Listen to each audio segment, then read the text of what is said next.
मेरा नाम सुमन है। मैं और मेरे पति राजेश एक बड़े शहर में रहते हैं। उनकी अच्छी नौकरी है। शादी के बाद मैं राजेश के साथ ही उनके फ्लैट में रहने आ गई थी। वो वहाँ करीब 1 साल से रहते थे। वो सुबह काम पर चले जाते थे। मैं घर में अकेली रहती थी। शादी के पहले से ही मुझे घर का काम करने में कोई दिलचस्पी नहीं थी। मैंने घर का काम करने के लिए एक नौकरानी रखी। उसे मेरी बिल्डिंग में काम करने वाली से पता चला था कि मुझे नौकरानी की ज़रूरत है। उसने अपना नाम राखी बताया। दिखने में सुंदर थी। वो हमारे बिल्डिंग के पास ही बस्ती में ही रहती थी। वो जब मुझसे बात करने आई तो मैंने उसे रख लिया और अगले दिन ही काम पर बुला लिया। अगले दिन सुबह ही वो मेरे दरवाजे पर आ गई। राजेश के ऑफिस का टाइम सुबह 9 बजे का है। वह रसोई घर में अपना काम कर रही थी। राजेश ऑफिस के लिए तैयार होकर बाहर नाश्ता करने के लिए आए। आते ही उन्होंने राखी को देखा। राखी को देखते ही वो किसी सोच में पड़ गए और राखी ने जब उन्हें देखा तो उनके चेहरे भी बदल गया। राखी उन्हें कुछ देर ऐसे ही देखती रही। फिर अचानक उसकी नज़र मुझ पर पड़ी। जब उसे दिखाई दिया तो मुझे उसे देख रही हूँ, तो वो हड़बड़ाकर फिर अपने काम में लग गई। राजेश के साथ भी ऐसा था। राजेश और राखी जिस तरह से एक दूसरे को देख रहे थे, उससे ऐसा लग रहा था कि यह दोनों की पहली मुलाकात नहीं है। मैंने राजेश से पूछा कि क्या तुम इसे जानते हो? वो बोले कि हाँ, देखी सी लग रही है। शायद यही बिल्डिंग में काम करती होगी। आते जाते देखा होगा। मैंने भी सोचा हाँ, हो सकता है। उनके जाने के बाद मैंने राखी से बात की। पूछा कि पहले इस बिल्डिंग में कहाँ काम किया है। वो बोली नहीं मैडम, यहाँ तो मैं पहली बार आई हूँ। राखी फिर मुझसे पूछती है, मैडम यह आपके पति हैं? मैंने बोला हाँ। क्यों, क्या हुआ? वो बोली नहीं मैडम, कुछ नहीं, बस ऐसे ही पूछा। अगले दिन राखी काम पर आई। मैंने रात तक कुछ काम किया था तो मेरी नींद देर से खुली। मैं अपने बिस्तर पर सो रही थी। राजेश उठकर तैयार हो रहे थे। थोड़ी देर बाद जब मेरी नींद खुली तो राजेश कमरे में नहीं थे। मैं उठकर बाहर किचन की ओर गई। मैं दरवाजे पर गई तो मैंने देखा वो मैंने सोचा ही नहीं था। राजेश गुस्से में थे और राखी उनके आगे हाथ जोड़ रही थी। 1 मिनट के लिए मुझे ऐसा लगा कि कहीं मैं सपना तो नहीं देख रही।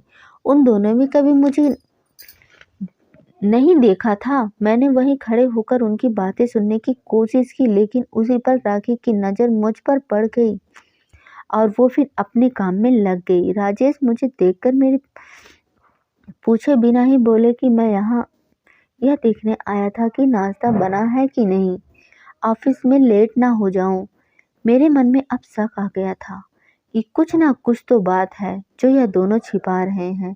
मेरा मन अब कई तरह से विचार सोचने लगा। राजेश के ऑफिस जाने के बाद मैंने अब राखी से पूछा, क्या बात कर रहे थे वो तुमसे? उसने कहा मैडम, कुछ नहीं, उसने भी मुझे कुछ नहीं बताया।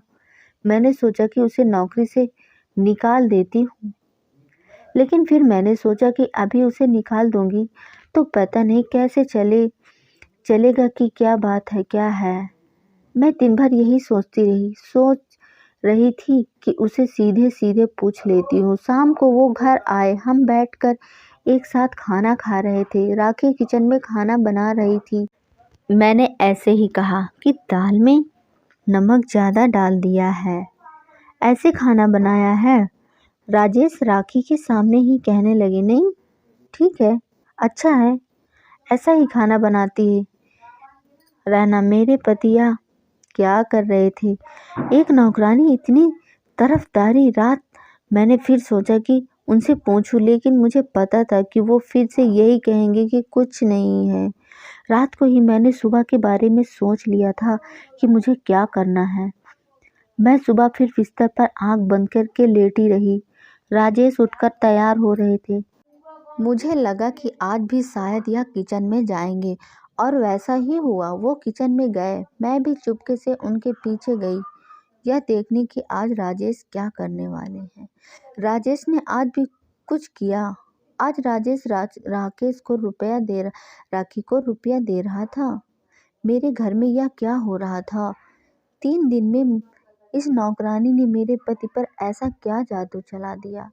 मैंने भी सोच लिया कि मुझे अब क्या करना चाहिए था। उस शाम राजेश घर आए। घर आने के बाद उन्होंने कहा कि राखी को बोला कि चाय बना दे। राखी एक लड़की है, करीब 7 साल की। वो रोड पर खेल रही थी। मेरी कार से टकराते हुए बची, लेकिन वो डर कर गिर गई। राखी का पति शराबी है।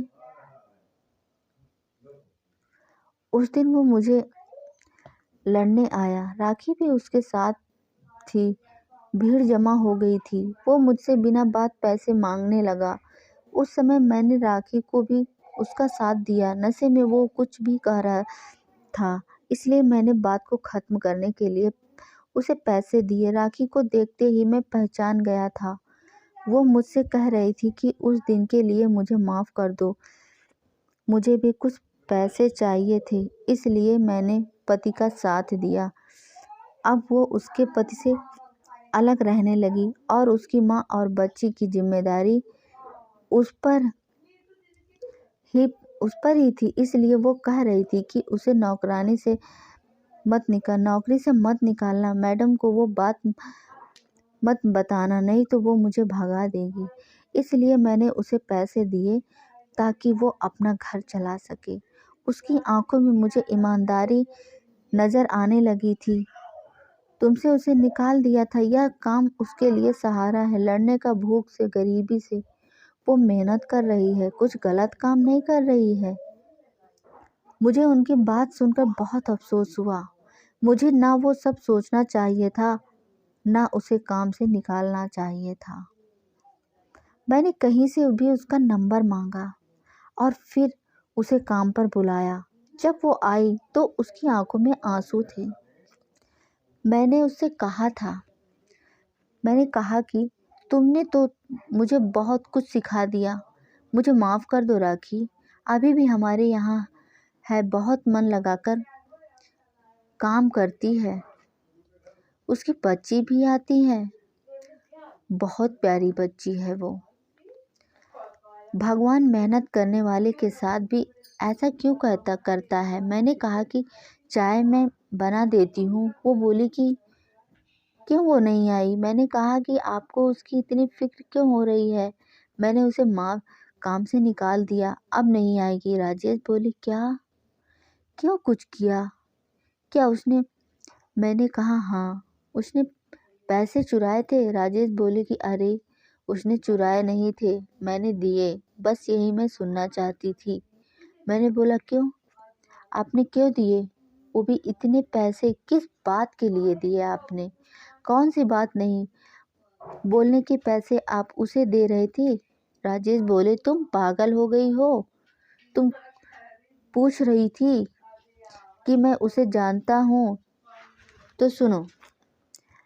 वो बहुत अच्छी लड़की। राखी अपने पति के साथ खुश नहीं रहती थी, मुझे पता है, लेकिन ऐसा भी नहीं है तो वो मजबूर लड़की थी, लेकिन यह बहुत अच्छा काम कर रही थी। इसी तरह से अपना घर चला रही थी। यह मुझे बहुत अच्छा लग रहा था और बुरा भी लग रहा था, इसीलिए मैंने उसकी थोड़ी सी मदद कर दी। तो दोस्तों, कैसी लगी ये हमारी स्टोरी? अगर अच्छी लगी है तो प्लीज़ एक लाइक और चैनल को सब्सक्राइब करना ना भूलें। और हाँ, बेल आइकन तो बिल्कुल प्रेस करना मत भूलिएगा आप लोग, ताकि हम अच्छी अच्छी स्टोरियाँ आप तक के लिए, मनोरंजन के लिए हम पहुँचाते रहेंगे। नई नई स्टोरियों के लिए आप ज़रूर बेल आइकन को प्रेस कर दीजिए।